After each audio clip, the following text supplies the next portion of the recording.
मैं प्रेस का धन्यवाद देना चाहता हूं। ये चुनाव में अभी हम लोग नॉमिनेशन करा के आए हैं। समाजवादी पार्टी से डिम्पल यादव यहाँ की प्रत्याशी, उसके लिए फॉर्म भर करके हम लोग आए हैं।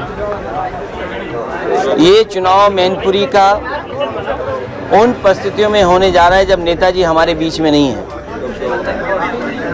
नेताजी और इस क्षेत्र की जनता से सीधा सीधा लगाव रहा है। नेताजी की अपनी शुरुआत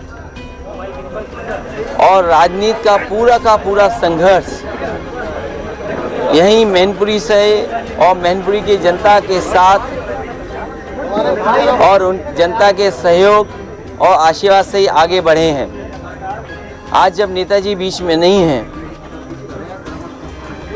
मैं मैनपुरी की जनता से यही अपील करना चाहता हूं कि नेताजी के जो बताए हुए रास्ते पे हम सब चलेंगे। नेताजी का दिखाया हुआ रास्ता, जो राजनीतिक सम्मान, जो सामाजिक सम्मान और आर्थिक लड़ाई जो लड़ी है, उन सिद्धांतों को आगे बढ़ाने का समाजवादी पार्टी काम करेगी। डिम्पल यहाँ से प्रत्याशी हैं और मुझे पूरा भरोसा है यहाँ की जनता एक बार फिर, और जिस तरीके से हमेशा साथ दिया जनता ने, नेताजी के नाम पर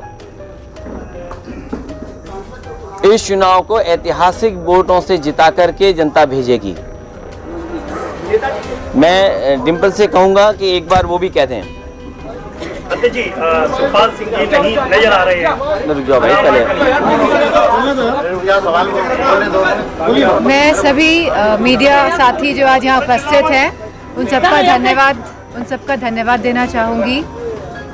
मैनपुरी ने नेताजी को पहचान दी और नेताजी ने मैनपुरी को पहचान दी। नेताजी का आशीर्वाद हमेशा मेरे साथ रहा है और मुझे पूरी उम्मीद है कि मैनपुरी की जनता का आशीर्वाद भी समाजवादी पार्टी के साथ रहेगा आने वाले चुनाव में। धन्यवाद। इसीलिए मैंने कहा कि चुनाव उन परिस्थितियों में हो रहा है जब नेताजी नहीं हैं। नेताजी ने ही इस समाजवादी पार्टी को जहां बनाया, अपना खून पसीना लगा करके यहाँ के कार्यकर्ता नेता उन्हें नेताजी का साथ दिया। नेताजी ने जो रास्ता दिखाया राजनीति में और मैनपुरी के विकास को जो आगे बढ़ाने का काम किया है, हम भरोसा दिलाते हैं समाजवादी लोग कि उस भरोसे को टूटने नहीं देंगे और सच्ची श्रद्धांजलि यही होगी कि आशीर्वाद के रूप में पूरा का पूरा वोट यहाँ पे समाजवादी पार्टी की प्रत्याशी डिम्पल यादव जी को मिले।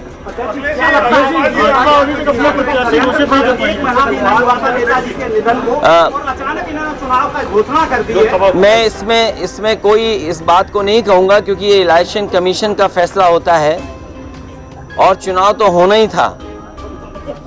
और इन परिस्थितियों में जब हो रहा है तो अभी नेताजी की यादें ताज़ी हैं। जिन लोगों से मैं मिला हूँ वो लोग न जाने कितनी पुरानी बातें जो नेताजी के साथ हुई उनकी चर्चा करते हैं।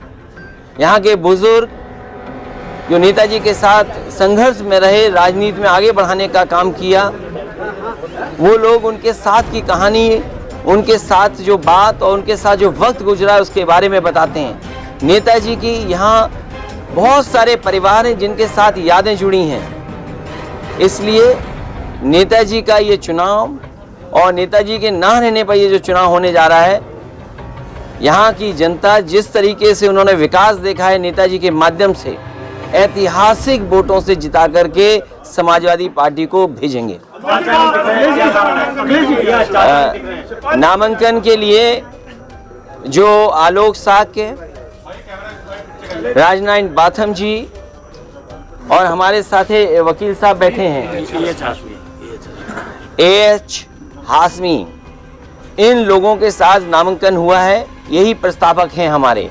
और तेज प्रताप जी चौथे पे जो हमारा पर्चा भरा जाएगा उसके प्रस्तावक हैं। तो आज बहुत सादगी के साथ, क्योंकि किसी भी तरीके से कोई संदेश ऐसा न जाए कि समाजवादी पार्टी के लोग किसी खुशी के साथ कर रहे हैं। जब नेताजी नहीं हैं तो हम सब दुखी हैं। इसीलिए बहुत सादा तरीके से हमने कार्यकर्ताओं से निवेदन भी किया, अपील भी किया और वो हम लोग पर्चा भरे भी हैं। अभी जाने जा रहा हूँ, जाऊंगा मैं। भाजपा अभी तक अपना प्रत्याशी घोषित, मैं भाजपा के लिए कुछ नहीं कहूँगा। चाचा साथ में नहीं आए, कई लोग उम्मीद थी। मैंने आपसे कहा कि आज केवल प्रस्तावक और बहुत कम समर्थक के साथ हमने सादा तरीके से नॉमिनेशन किया है। पूरा परिवार सब साथ हैं और चुनाव प्रचार में हम सब मिलकर के चुनाव प्रचार करेंगे। आपकी बात जीत कितने मतों से जीत लगती है आपको? मैनपुरी अभी तक की सबसे ऐतिहासिक जीत होगी। अध्यक्ष जी, लगातार बीजेपी जो है इस समाजवादी पार्टी गढ़ को जीतने का काम कर रही है। बीजेपी लगातार मंथन कर रही है, प्रत्याशी नहीं उतार पा रही है। लगती है, कह रही है सीट ये अब की बार खोएंगे नहीं अपने हाथ से बीजेपी। ये नेताजी की सीट रही है और जितना विकास आपको मैनपुरी में दिखाई दे रहा है, जनता जानती है कि नेताजी का ये विकास है और उसी विकास को आगे बढ़ाने के लिए डिम्पल काम करेंगी।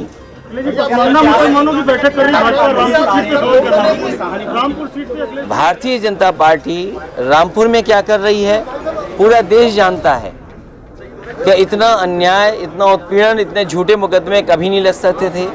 और लोकसभा चुनाव भी आपने देखा था, आज भी वीडियो है सबके पास। आप लोग प्रेस के लोग हैं, आपके पास भी वीडियो होंगे कि किस तरीके से प्रशासन के माध्यम से लोगों को वोट नहीं डालने दिया। ये रामपुर में जिस गली से लोग वोट डालने जाना चाहते थे, लेकिन प्रशासन ने पूरी सख्ती लगा करके वोट नहीं डालने दिया था। चुनाव आयोग पर आपने आरोप लगाए थे कि वोटर लिस्ट से नाम हटाएगा।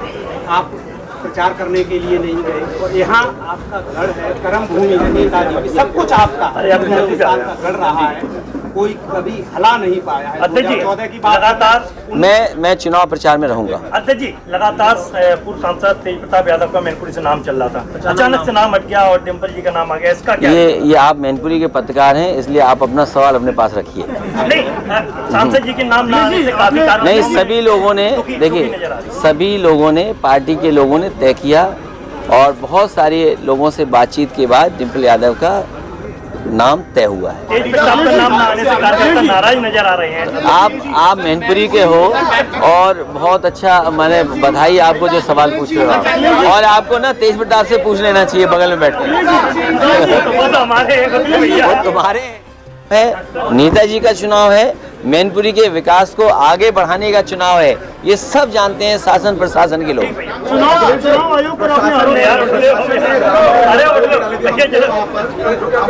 वहाँ वोट नहीं डालने दिया गया, यहाँ पर क्या देख रहे हैं कि ये भी काफी इसमें पूरा प्रशासन मदद करने जा रहा है समाजवादी पार्टी की, इसमें क्या छिपा हुआ है? और ये चुनाव नेताजी का चुनाव है, सवाल प्रशासन का नहीं है, सवाल सरकार का नहीं है। जनता यह जानती है कि विकास किसने कराया है।